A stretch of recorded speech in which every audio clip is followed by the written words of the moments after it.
मुख्यमंत्री आवास पर बड़ी बैठक है। मुख्यमंत्री भजनलाल शर्मा ने कार्यकर्ताओं के साथ में बैठक कर ली है। बैठक में प्रधानमंत्री नरेंद्र मोदी का संदेश सुना गया। मुख्यमंत्री और कार्यकर्ताओं ने संदेश पर चर्चा की है। तो मुख्यमंत्री भजनलाल शर्मा ने कार्यकर्ताओं के साथ में बैठक की है। मुख्यमंत्री निवास पर ही इस बैठक को रखा गया और बैठक में प्रधानमंत्री नरेंद्र मोदी के मन की बात के तमाम संदेशों को गौर से सुना गया और उस पर चर्चा भी की गई।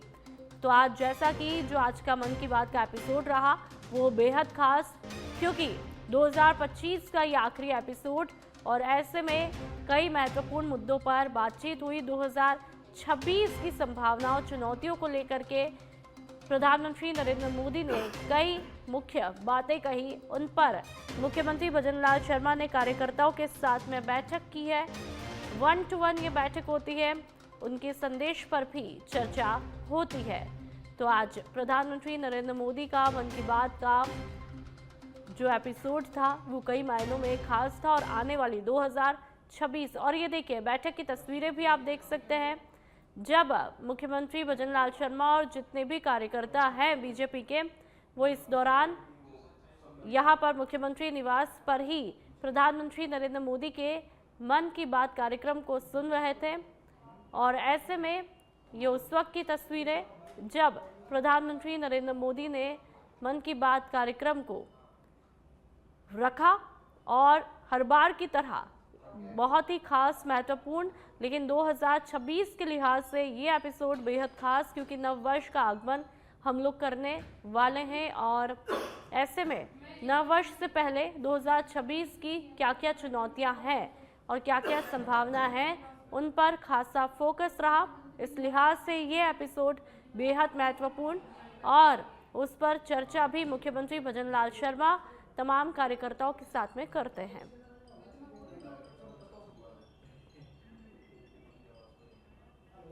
और राजधानी से एक और खबर, गार्गी पुरस्कार के लिए 25% पात्र छात्राओं का अब तक रजिस्ट्रेशन नहीं हो पाया। ऑनलाइन रजिस्ट्रेशन की अंतिम तिथि 30 दिसंबर तक। शीतकालीन अवकाश से पूरा प्रोसेस प्रभावित हुआ। स्कूल बंद होने से तमाम आवेदन अटके। रजिस्ट्रेशन केवल स्कूलों के माध्यम से ई मित्र से सुविधा नहीं। 15 दिसंबर तक सिर्फ 60% छात्राओं का ही रजिस्ट्रेशन हो पाया था। तिथि एक बार बढ़ चुकी, अब फिर बढ़ने की संभावना है। तो गार्गी पुरस्कार के लिए आवेदन के लिए जो रजिस्ट्रेशन की तिथि है वो 30 दिसंबर डेडलाइन है और ऐसे में अब ये डेट आगे भी बढ़ सकती है। वजह विंटर वैकेशन का वक्त है और ऐसे में जो ये प्रोसेस है वो सिर्फ स्कूलों के माध्यम से ही हो सकता है और स्कूलों में छुट्टियां चल रही है और ऐसे में ई मित्र पर ये प्रोसेस नहीं हो सकता। इसी वजह से ये डेट आगे भी हो सकती है।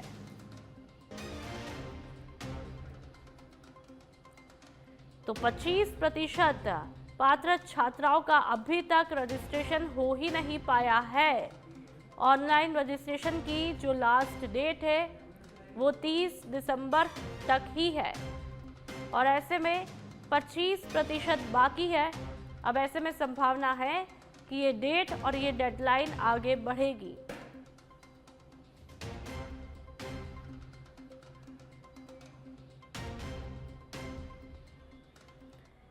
और अब बात झुंझुनू की। सारोला थाना पुलिस ने नाबालिग बालिका के अपहरण के मामले में कार्रवाई करते हुए एक आरोपी को गिरफ्तार करने में सफलता प्राप्त की है। सारोला थाना प्रभारी बुधराम चौधरी ने बताया कि असनावर थाना क्षेत्र में 20 नवंबर को घर से दूध लेने गई 16 साल की बालिका के अपहरण की रिपोर्ट दर्ज करवाई थी। मामले की गंभीरता को देखते हुए एसपी अमित कुमार ने जांच की जिम्मेदारी सारोला थाना पुलिस को सौंपी। पुलिस ने तकनीकी अनुसंधान और सूचना के आधार पर मध्य प्रदेश के गुड़मेली निवासी मनोज को गिरफ्तार किया है। फिलहाल अभी जांच जारी है।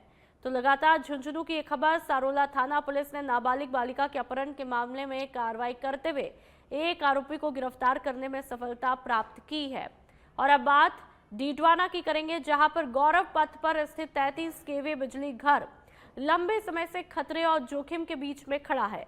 पिछले 6 महीने से बिजली घर और यार्ड में लगभग 2 फीट तक पानी भरा है, जिससे यहां पर हर समय बड़ा हादसा होने की आशंका बनी हुई है। पानी में डूबे ट्रांसफार्मर, हाई वोल्टेज वायर और अन्य विद्युत उपकरण हर समय शॉर्ट सर्किट और करंट लगने का खतरा यहां पर बढ़ा रहे हैं। बिजली कर्मचारी पवन राव ने बताया कि मजबूरी में उन्हें 7 फीट ऊंची दीवार पर चढ़कर और विद्युत पोल पर लटककर फॉल्ट ठीक करके जाना पड़ता है। ये न केवल चुनौतीपूर्ण है बल्कि उनके जीवन के लिए भी गंभीर खतरा पैदा करता है। पानी में डूबे उपकरणों के बीच काम करना हर समय जोखिम भरा रहता है। पवन राव ने बताया कि हालांकि विद्युत निगम और नगर परिषद के अधिकारियों को इस समस्या से बार बार अवगत भी करवाया, लेकिन अब तक कोई समाधान नहीं निकाला गया है। तो आप खुद ये तस्वीरें देखेंगे तो वाकई में आप खुद समझ पाएंगे कि कितना खतरे में यहाँ पर काम चल रहा है और 6 माह से पानी में ही ये पूरा बिजली घर डूबा हुआ है, जिससे करंट का खतरा यहाँ पर लगातार मंडरा रहा है।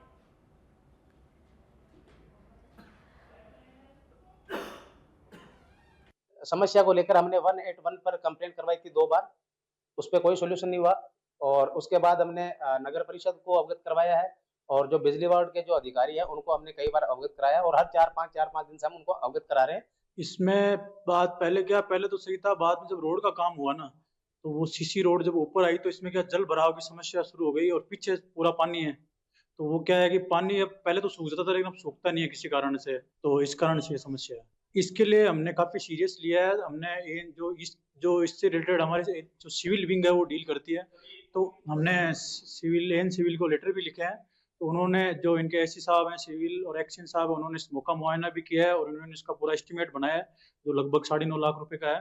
तो वो सैंक्शन के लिए चीफ साहब के पास चला गया है और काम हम इसका 1-2 दिनों में शुरू करवा देंगे। मतलब बात हो गई हम सिविल से। क्या है कि हमने तो पहले शुरू किया था, लेकिन ये क्या काफी समस्या, तो इसका क्या थोड़ा बड़ा काम होगा और ये क्या सिविल विंग हमारा डील करती है। तो हमने सिविल विंग से पत्राचार भी किया है, तो उन्होंने भी इस चीज को सीरियस लिया है। तो ऐसी सिविल और एक्शन सिविल उन्होंने दौरा भी किया, उन्होंने स्कीम भी बना दी है, इससे पूरा काम होगा रैंप का और वहाँ पे सीसी का। तो वो सैंक्शन में है, बाकी वो कह रहे हैं कि हम 1-2 दिनों में काम। और अब बात बीकानेर के नोखा की करेंगे। बीकानेर के नोखा में चोरों का आतंक लगातार बढ़ रहा है। एक साथ 5 घरों में चोरी की वारदात को अंजाम दिया।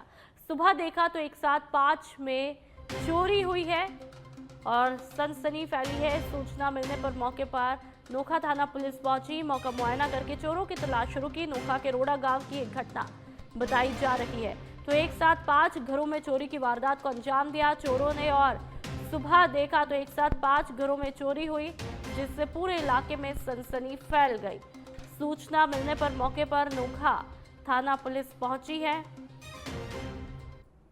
और ये तस्वीरें आप देख लीजिए, डरा देने वाली ये तस्वीरें, चौकन्नी कर देने वाली तस्वीरें बीकानेर के नोखा की है, जहां पर एक साथ चोरों ने 5 घरों को अपना निशाना बनाया। पूरा घर पर जो सामान रखा हुआ था पूरे घर में, उस पर हाथ साफ किया, सामान को बिखेर दिया। और लगातार हर दिन हम आपको बता रहे हैं कि राजस्थान में चोरों के हौसले कितने बुलंद हैं। लगातार चोरी की वारदातें हर दिन दहाड़े बढ़ती ही जा रही है और ऐसे में सवाल ये कि आखिरकार चोरी की घटनाओं पर रोकथाम कब होगी पूरी तरह से और चोरी के आंकड़ों में कब कमी आएगी।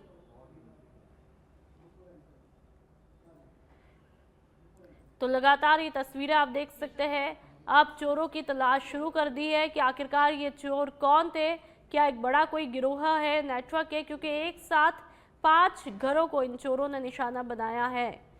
लगातार चोरों का आतंक राजस्थान में बढ़ता ही जा रहा है और ये तस्वीरें अपने आप में सवाल करती है कि आखिरकार चोरों के हौसले इतने बुलंद कैसे हैं और उनमें कानून का खौफ। और ज्यादा जानकारी के लिए संवाददाता सुरेंद्र मंडा हमारे साथ में फोन लाइन पर जुड़ चुके हैं। सुरेंद्र, क्या अब तक इन चोरों का पता लग पाया है कि आखिरकार ये चोर कौन थे, कहां से आए थे, क्या ये पूरा नेटवर्क था, पुलिस ने क्या कुछ खुलासा किया? जी देखिए, फिर नोखा थाना क्षेत्र के रोड़ा गांव में देर रात की घटना है, जहां पर चोरों ने एक साथ 5 घरों को निशाना बनाया है। चोरों के द्वारा घरों से लाखों रुपए के सोने चांदी के जेवरात व नकदी सहित अन्य सामान है वो चोरी कर मौके से फरार हो गए। सूचना के बाद नोखा पुलिस की टीम है वो रोड़ा गांव में पहुंची और मौका मुआयना किया गया है। इसके साथ ही रोड़ा गांव के सरपंच प्रतिनिधि ऋषिराज सिंह ने जानकारी देते हुए बताया है कि रविवार सुबह जब घर के सदस्य नींद से उठे तो घर के ताले टूटे हुए थे। आसपास के घरों में सूचना फैली तो पता चला कि 5 घरों में देर रात को चोरों ने धावा बोला है और लाखों रुपए का सोने चांदी के जेवरात है वो चोरी कर ले गए। इससे पूर्व बिरोड़ा गांव में 20 लाख की करीब सुरेंद्र, की चोरी ये है। पुलिस ने इस बात का खुलासा किया, कब तक चोर पुलिस की गिरफ्त में होंगे? देखिए, ग्रामीणों की सूचना के बाद नौका पुलिस की टीम है मौके पहुंची है। मौका मुआयना किया गया है और एफएसएल की टीम और डॉग स्क्वाड की टीम की मदद के साथ पदचिन्हों के आधार पर पुलिस है वो जांच में जुटी हुई है। हालांकि अभी तक ये स्पष्ट पुलिस के द्वारा नहीं किया गया कि चोरों को कब तक पकड़ा जा सकता है, लेकिन इससे पूर्व भी ये चोरी हुई थी करीब 20 लाख रुपए की, उसका भी पुलिस है वो आज तक खुलासा नहीं कर पाई है। ठीक है सुरेंद्र, तमाम जानकारियों के लिए बहुत बहुत शुक्रिया। तो यहाँ पर सवाल बना हुआ है कि इससे पहले भी जो चोरी हुई उसका खुलासा नहीं हो पाया है।